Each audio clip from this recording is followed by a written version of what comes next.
Welcome back to Grammar Grade 7. This is Unit 12, Lesson 71, and today we're picking up a brand new punctuation tool, quotation marks. Whenever you write down the exact words a person says, quotation marks are how you show your reader these are someone's real words. We'll learn when to use them, when to leave them off, where the other little marks go, and how to lay out a conversation on the page. Let's take a look. Before we dig in, here's the big picture. Quotation marks are a pair of little hooks that fence off the exact words a person says. They have a few clear jobs. First, they wrap a direct quotation, someone's exact words, set down just as they were spoken. Second, they stay away from an indirect report, the kind that reworks the words and slips in the word that.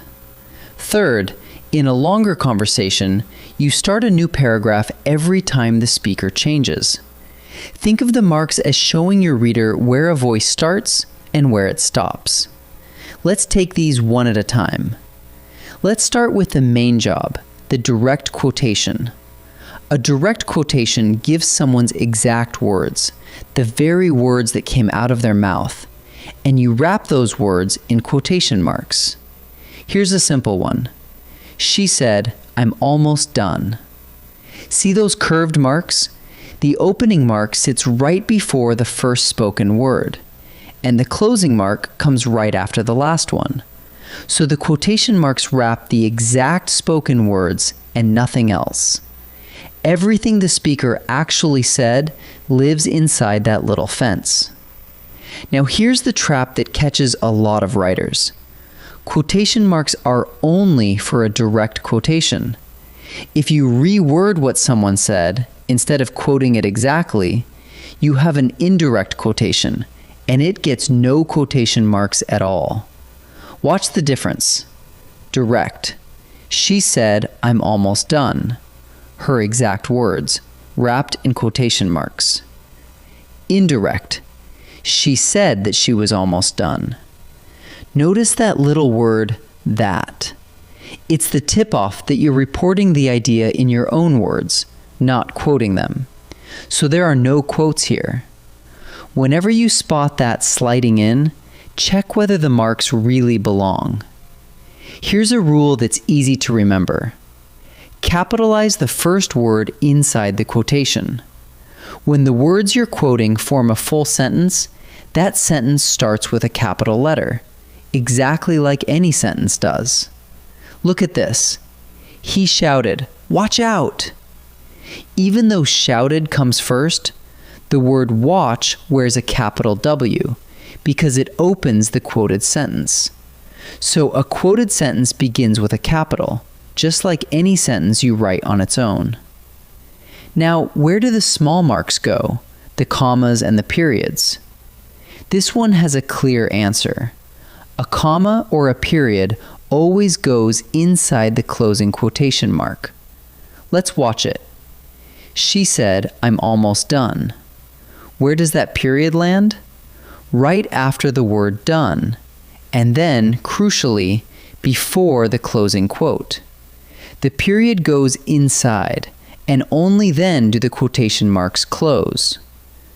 Writers often want to flip those two, but the period always comes first, and the closing quote comes last.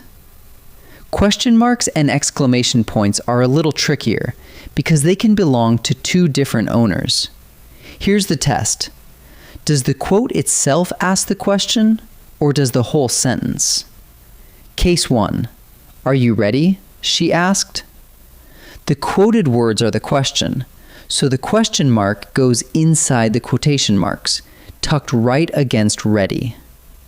Case 2. Did she say, "I did it"? This time the quotation is just a plain statement, but the whole sentence around it is the question, so the question mark goes outside the closing quote. Same little mark, two different homes, decided by who is actually asking. Finally, let's talk about dialogue, which is simply a conversation written down. Here's the golden rule. Every time the speaker changes, you start a new paragraph. That fresh, indented line tells your reader, someone new is talking now.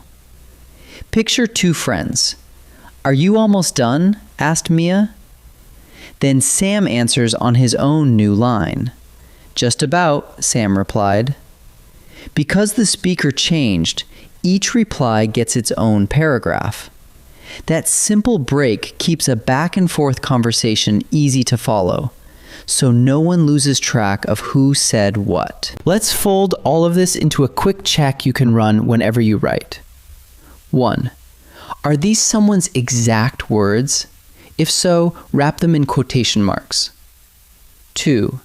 Did you reword it with the word that? Then use no quotation marks because it's indirect. 3. Where do your commas and periods go? Inside the closing quote, every time.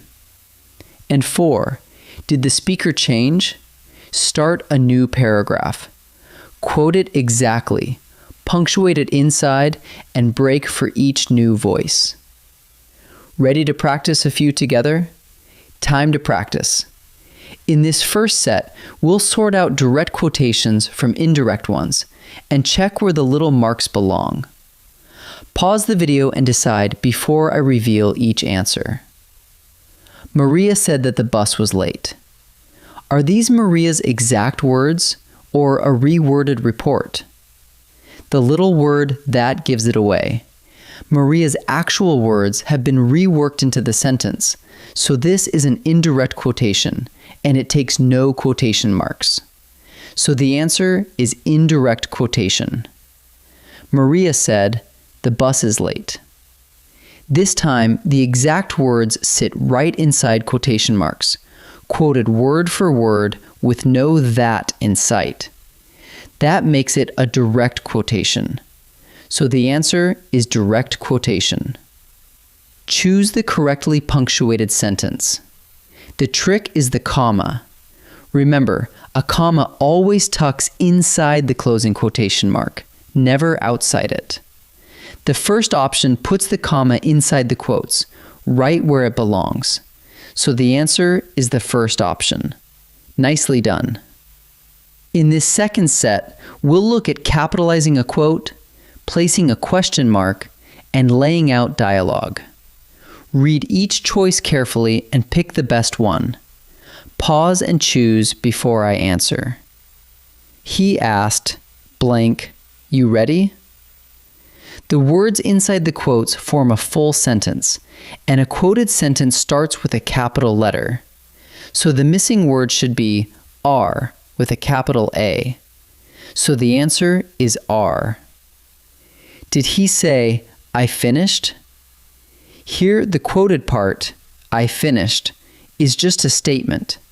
It's the whole sentence that's doing the asking. When the sentence asks the question mark goes outside the closing quote. So the answer is the second option. In dialogue, when do you start a new paragraph? The rule is simple and steady. You begin a fresh paragraph every time the speaker changes. That break shows your reader that a new voice is talking. So the answer is every time the speaker changes. Let's gather up what we learned. Put quotation marks around a direct quotation, someone's exact words, but leave them off an indirect report, the reworded kind that uses the word that. Capitalize the first word of a quoted sentence, and keep your commas and periods inside the closing quotation mark. When a question mark belongs to the quote, it goes inside, and when it belongs to the whole sentence, it goes outside. And in dialogue, start a new paragraph every time the speaker changes, so each voice is easy to follow. Wonderful work today. In our next lesson, we'll keep building your punctuation skills. I'll see you there.